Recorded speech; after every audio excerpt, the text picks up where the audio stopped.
Equiparação a comandante. De acordo com o artigo 23 do Código Penal Militar, CPM, equipara-se ao comandante, para efeito da aplicação da Lei Penal Militar, toda autoridade com função de direção. Qualquer autoridade que exerça uma função de direção, pode ser equiparada ao comandante para fins de responsabilidade penal militar. Essa equiparação visa abranger um espectro mais amplo de militares que possuam autoridade e responsabilidade de comando em diferentes níveis e contextos militares. Outras autoridades militares, como chefes de departamento, chefes de seção, chefes de guarnição, entre outros, podem ser equiparadas a comandante para efeito da aplicação da Lei Penal Militar. Conceito de superior. Exatamente, o artigo 24 do Código Penal Militar, CPM, estabelece o conceito de superior no âmbito da aplicação da Lei Penal Militar. De acordo com esse artigo, considera-se superior, para efeito da aplicação da Lei Penal Militar, o militar que, em virtude da função, exerce autoridade sobre outro militar de igual posto ou graduação. Isso implica que, no contexto militar, o conceito de superioridade para fins da Lei Penal Militar não se baseia apenas na hierarquia de postos ou graduações, mas sim na autoridade que um militar exerce sobre outro, mesmo que ambos possuam a mesma patente ou graduação. Dessa forma, um militar que ocupa uma posição de comando, chefia ou supervisão sobre outro militar de igual patente ou graduação é considerado superior para efeito da aplicação da Lei Penal Militar. Essa disposição visa garantir que as responsabilidades e prerrogativas inerentes à autoridade de um superior sejam devidamente consideradas na aplicação da Lei Penal Militar. Assim, um superior pode ser responsabilizado por atos ou omissões cometidos por um subordinado sob sua autoridade, mesmo que ambos tenham a mesma patente ou graduação. Infrações disciplinares. O artigo 19 do Código Penal Militar, CPM, estabelece que o Código não abrange as infrações dos regulamentos disciplinares.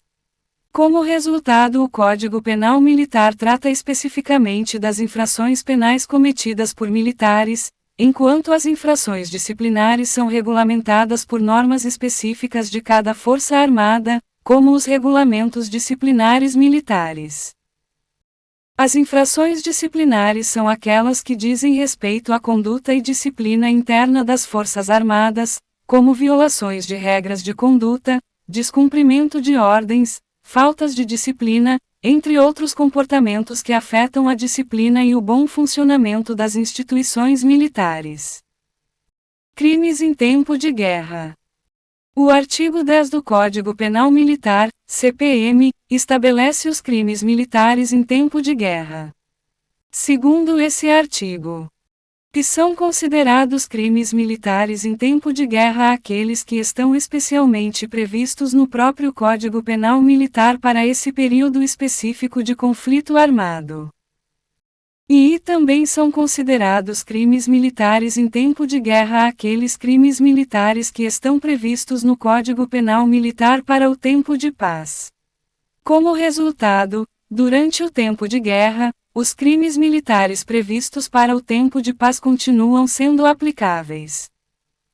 E os crimes previstos no Código Penal Militar, mesmo que também estejam definidos de forma semelhante na Lei Penal Comum ou em leis especiais, são considerados crimes militares em tempo de guerra quando praticados nas seguintes circunstâncias: a. Em território nacional ou estrangeiro militarmente ocupado.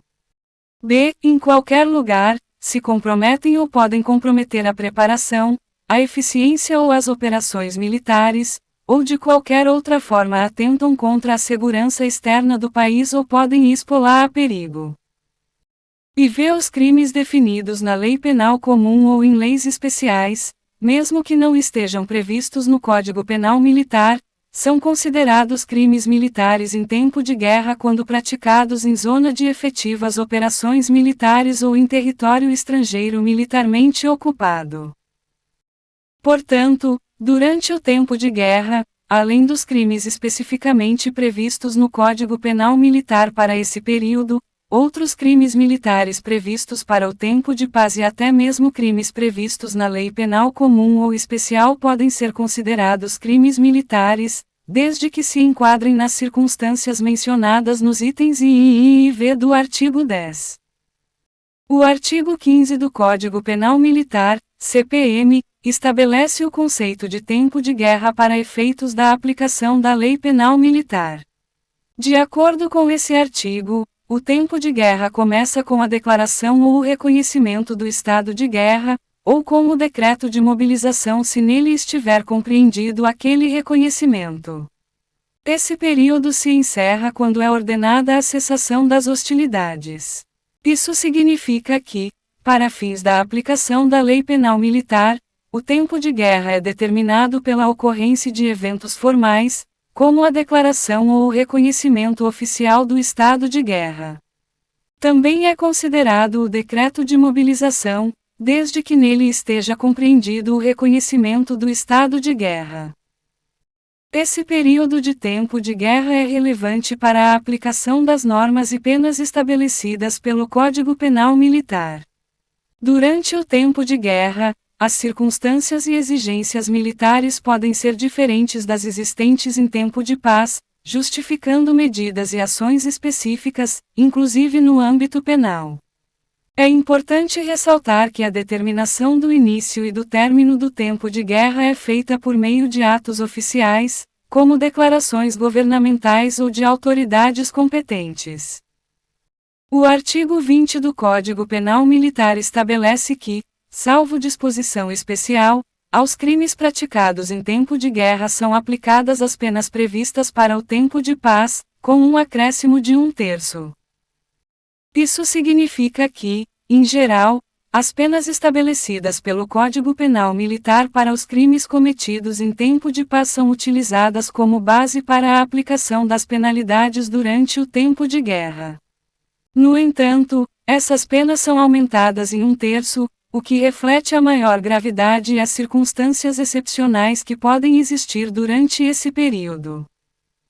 É importante destacar que podem existir disposições especiais ou regulamentações específicas que tratem de crimes militares cometidos em tempo de guerra, estabelecendo penas diferentes das previstas para o tempo de paz. Nesses casos, as disposições especiais prevalecem sobre a regra geral do aumento de 1/3. O artigo 25 do Código Penal Militar, CPM, estabelece o conceito de crime praticado em presença do inimigo. Segundo esse artigo, considera-se crime praticado em presença do inimigo quando o fato ocorre em zona de efetivas operações militares ou na iminência ou em situação de hostilidade. Como resultado, para fins da aplicação da Lei Penal Militar, a ocorrência de um crime em presença do inimigo é determinada pela situação em que ele acontece. Especificamente, esse contexto se refere à zona onde estão ocorrendo operações militares efetivas, ou seja, áreas onde há confrontos ou situações de hostilidade real. Além disso, o conceito também abrange situações em que a iminência ou a possibilidade de hostilidades está presente. Isso implica que, mesmo que o confronto não tenha iniciado efetivamente, mas exista a ameaça ou a situação de hostilidade iminente, o crime pode ser considerado como praticado em presença do inimigo. Esse conceito é relevante para fins de aplicação da Lei Penal Militar, uma vez que as circunstâncias e ações durante o tempo de guerra ou em situações de hostilidade podem exigir medidas e tratamentos especiais no âmbito penal. Casos de prevalência do Código Penal Militar. O artigo 28 do Código Penal Militar estabelece a prevalência do próprio Código Penal Militar em relação a outros dispositivos legais no que se refere aos crimes contra a segurança externa do país ou contra as instituições militares. Segundo esse artigo, os crimes contra a segurança externa do país ou contra as instituições militares, que estão definidos no Código Penal Militar, excluem os crimes da mesma natureza que estão definidos em outras leis. Como resultado, Quando um crime contra a segurança externa do país ou contra as instituições militares é previsto tanto no Código Penal Militar quanto em outra lei, prevalecem as disposições e as definições contidas no Código Penal Militar. O CPM tem a competência de tratar especificamente desses crimes no âmbito militar, estabelecendo as normas, as penas e os procedimentos correspondentes. Essa exclusão de outras leis nesses casos visa garantir a uniformidade e a aplicação adequada das normas e penas estabelecidas pelo Código Penal Militar em relação aos crimes específicos relacionados à segurança externa do país ou às instituições militares. É importante destacar que essa prevalência do Código Penal Militar não significa que outros dispositivos legais não possam ser aplicados em outras situações ou em relação a outros crimes não abrangidos pela segurança externa do país ou pelas instituições militares.